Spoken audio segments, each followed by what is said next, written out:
सर्वसामान्यांच्या हक्कासाठी नेहमीच लढा देणाऱ्या आणि त्यांच्या समस्यांना वाचा फोडणाऱ्या नाशिक लोकशाही न्यूजला 3 वर्ष पूर्ण होत आहे। आपल्या दर्शकांना अचूक आणि वेळोवेळी नाशिकमध्ये घडणाऱ्या घटनांची माहिती गेल्या 3 वर्षांपासून नाशिक लोकशाही न्यूज वृत्तवाहिनी देत आहे।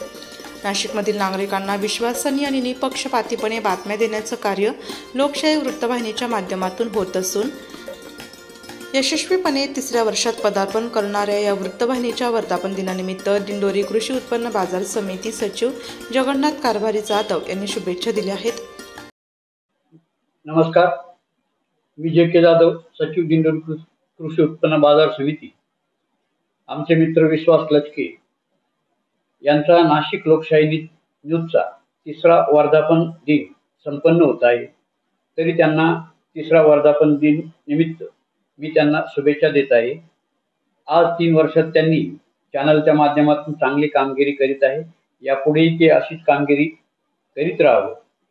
गोरगरीब जनतेचे प्रश्न नाशिक जिल्ह्यामध्ये ते स्वतः जाऊन सोडवित आहे, त्यांना न्याय देत आहे। अशीच कामगिरी त्यांनी यापुढेही अखंडपणे चालू ठेवावी अशी त्यांना मी शुभेच्छा देतो। वृत्तसंकलन विभाग, नाशिक लोकशाही न्यूज, नाशिक।